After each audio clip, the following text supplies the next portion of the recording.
Чопо дал ушул материал башкаларга салыштырмалуу адамдарды чыгармачылыкты жаратууга шыктандырат көрүнөт. Жумшак ийкемдүү аралашманы колуңуз сезери менен ага форма бере баштайт. Ошондо анын манжаларынын учу аркылуу адам баласы өзүнүн жана дүйнө жүзүнүн кереметтүүлүгүнө, кооздугуна болгон көз карашын көрсөтүүгө аракет кылып жаткандай. Анан да кереметтүү нерсени жаратуу үчүн бул дүйнөгө келген чыныгы сүрөтчүлөрдүн жан дүйнөсү тууралуу эмнедей алмакчыбыз. Тлеужан Батанов чыгармачылыктагы өз жолун бардык мезгилдерде эле дүйнө жүзү боюнча көптөгөн кесиптештери сыяктуу дал ошол Чопо менен иштөөдөн баштаган. Мүсүн болгондо мен кичкентай ауылда биз көбүнесе саз балчыкпен ойнойт. Бала кезибизде короодо Чопо менен көп ойночубуз. Анда пластилин дегенди деле билчү эмеспиз. Ар кандай фигураларды жасачубуз. Мисалы кой же кичинекей үйлөрдө. Искусствого болгон кызыгуум ошондон башталган. Мүсүндөрүн жасап сөйтүп ойнойтбуз. Содан энди ушундай өнөргө деген талпыныс болду. Менин өнөрүм ол. Менин искусством бул Чоподон чыккан чыгармачылык. Ал менин ичимен чыккан нерсе. Мен аны кандайдыр бир стиль деп айта албайм. Бирок менин искусствомдо улуттук элементтер бар. Мен өзүм казак калкынын турмушун, өмүрүн сүрөнгөн жагы айтып кеттим. Мен казак калкынын күнүмдүк турмушун жана тиричилигин көрсөтүүгө умтулам. Мисалы үй бүлөдөгү мамилелерди, жаштарды. Жұмысымда. Себеби мен өзүм Мен иштей баштаганда алдыма максат деле койбойм. Оюма келген нерсени жасай баштайм. Композиция жасамайм.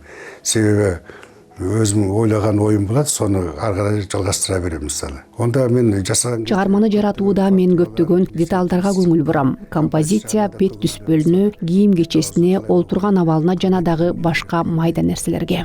Отурганда калай отуруу керек деген сыяктуу. Чопо дээрлик кунарсыз, ал ушунчалык жеткиликтүү болгондуктан анын адамзат цивилизациясынын өнүгүшүндөгү ролу канчалык маанилүү экендиги тууралуу эч бир ойлонбойсуң. Алгачкы идиштер, эң алгачкы бышык, турак, алардын ичиндеги мештер, ошолордун баары Чоподон жасалган. Кийинчерээк Чопону химиктер, медиктер, косметологдор дагы байкашкан. Убакыт өткөн сайын адам баласынын ишкердигинин ар бир тармактары дагы Чопонун касиетине баа бере башташкан. Бүгүнкү күндө биздин айланабызда көптөгөн буюмдар турат. Анын ичинде Чопо дагы бар. Биз болсо аны деле аңдабай келебиз. Бирок ал деле маанилүү эмес. Анткени биз искусство, эстетикалык кумарлануу, өзүнүн ичкилик жан дүйнөсү сыяктуу эле сырткы дүйнөсүндө адам баласынын руханий өсүшү жана өз тагдырын чечүүсү жагында Чопо жана анын касиеттери менен кумарланып келебиз. Жастык шак көбүнесе меники ауылда өскөсөм мен айыл жеринде чоңойдум. Андыктан менде мисалы Абышка менен небереси деген ишим бар. Себеби мен өзүмдүн акемдин тарбиесин көрдүм.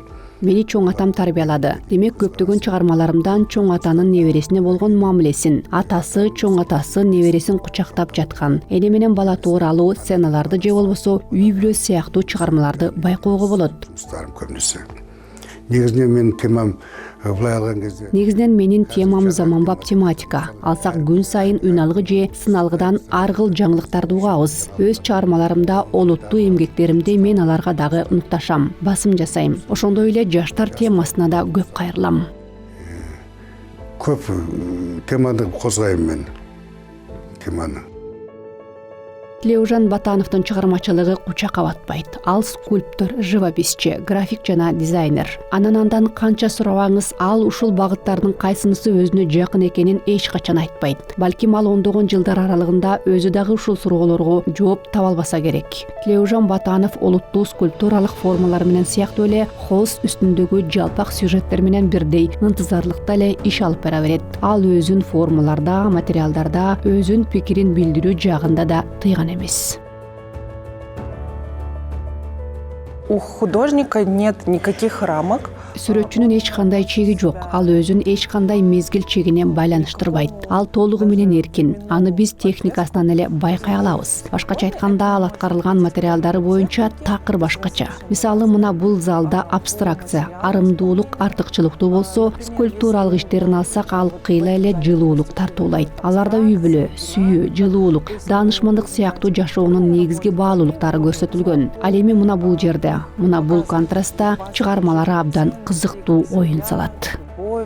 Тепло, мудрость. Вот. И то есть здесь на вот этом вот контрасте. Сүрөтчү өркүндөп жатканы байкалууда. Анын алгачкы иштеринен тартып бүгүнкү күнгө чейинкиси. Аны кайсыл темалар түшөлтүп жатканын көрүүдөбүз. Ошондо ал кызыктуу өңүттүү өзүнүн пикирин билдирип жатат. Бул жерде эч кандай чек жок. Мында жаш курагын дагы эске алалы. Кыскасы азыркы учурга чейин сүрөтчү дагы эле өнүгүп, өөрчүп келе жатат. Ал азыркыга чейин өзүнүн устаканасынан чыкпай, өзүнүн көз карашын жеткирүүнүн жаңы жолдорун издөөдө. Видение. Менин жумуштарым неше түрлүү окшойтун жумуштар бар, реалдуу жумуштар бар. Менин иштерим ар башка. Арасында айкындуулукту камтыган чыгармаларым да бар. Абстракция да бар. Айрым учурларда картина жаратып жатканда мен боекторду чачыратып жиберем. Андай ыкма дагы бар. Эгерде менин чыгармачылыгымды карай турган болсоңуз, алардын бири да экинчисине окшош болбойт. Ар бир иш жекече ыкмада жана техникада жаратылган. Бизге илхом келген кезде ал толкун, деңиздин агымы сыңары келет. Ошондо биз ар кандай ойлорду жаратып жазып чыгабыз. Көңүл күй. Сөйтүп неше түрлүү ойлорду иске асырабыз биз. Сүйүү жана илхом, аларсыз искусство жаралбаган эки сезим. Чындыгында алардын катарына өжөрлүк жана эмгекчилдик деген сапаттарды да кошууга болот. Мисалы ошол эле чопону алалы. Аны менен иш алып баруу техникалык жактан абдан түшүктүү. Чопонун түрүн туура тандоо керек. Андан кийин жууруп жасап чыгуу, кургатуу, туура температурада бышыруу талап кылынат. Чоподон жасалган бир айкелге технологиялык ревенанстардан 2-3 айга кетиши мүмкүн. Бирок чындап күйгөн адам үчүн убакыт билинбей уча тургандыгын калыстык үчүн айта кетүү зарыл. Сүрөтчү ар дайым жүрүмгө баш оту менен кирип кетет. Өзүнүн ички сезимин угуп, изденет, аракет кылып көрөт, баа берет. Бир эле учурда кубанат, ачууланат жана кумарланат. Ал ошентип жаратып жатат. У него очень интересные скульптуры. Анын скульптуралары абдан кызыктуу. Аларда кандайдыр бир боштуктар, кээ бир жерлеринде көзөнөктөрү бар. Чакан пластикасы бар, толугу менен дагы бар. Мисалы айкел бир гана баштан турат. Баардык көңүл баш кийимге бурулат. Анан дагы боштондук, абасы бар. Башкача айтканда алар шам оттон жасалганына карабастан, ошол эле учурда алар толук мейкиндикти жараткандыктан алар дем алып турушат. Они дышат благодаря тому, что он создает полое пространство. Бул Астанадагы улуттук музейде өтүп жаткан Тилеужан Батановдун жеке көргөзмөсү. Ошол иш-чара атактуу чебердин көргөзмөсү адаттагыдай эле ийгиликтүү өттү. Автор көрүүчүлөргө өзүнүн жаңы чыгармаларын тартуулады. Больше здесь его новое творчество, это до 2020. Бул жакта анын жаңы чыгармачылыгы экен. Мына бул 2024-жылга чейинкиси. Бул болсо жаңы чыгармалар. Анын бул жерде болжол менен 150-ге жакын эмгектер коюлуптур. Анын баары ар башка техникаларда аткарылган. Акварель, майлуу боек, шам от сыяктуу чоподон жасалган скульптуралар. Кыскасы бул жерде ар башка темалар ачылып берилген. Бул жерде үй бүлөлүк баалуулуктар, сүйүү сыяктуу темалар камтылган. Ошол эле учурда бул биздин табиятыбыз. Биздин түштүк Казакстан жана чыгыш Казакстан эң мыкты сунушталган. Сүрөтчү Казакстандын ар кайсы жерлеринде пленерге чыга алган. Анан ошонун баары ушул көргөзмөдө сунушталган. Бул улуттук сюжеттер. Албетте алар бүгүнкү күндө жандуу көтөрүлүп жаткан көйгөйлөр. Национальные сюжеты. И, конечно, это проблема, которая сегодня активно поднимается. Жалпы картиналарының, туындыларының тақырыптық идеологиясы негізінен Анын эмгектери тематикалык. Тилеужан Батановдун жекече көркөм стили аркылуу өткөрүлүп берилген эмоцияларга көңүл топтогон. Сезиминен туган чыгармачылык стилимен ерекшеленет. Яғни ал өзүнүн картиналарында философияны жана назиктикти, сезим жана сулуулук символу катары аялдын образдары катары берүүгө умтулган. Философиясын, сезимин, өзүндүк бир әдемилигин картиналарында жеткизүүгө тырыскан. Және де казак улуттук элементтери менен катарлаш автордун чыгармачылыгы өзүнүн оюн билдирүү эркиндигин чагылдырган.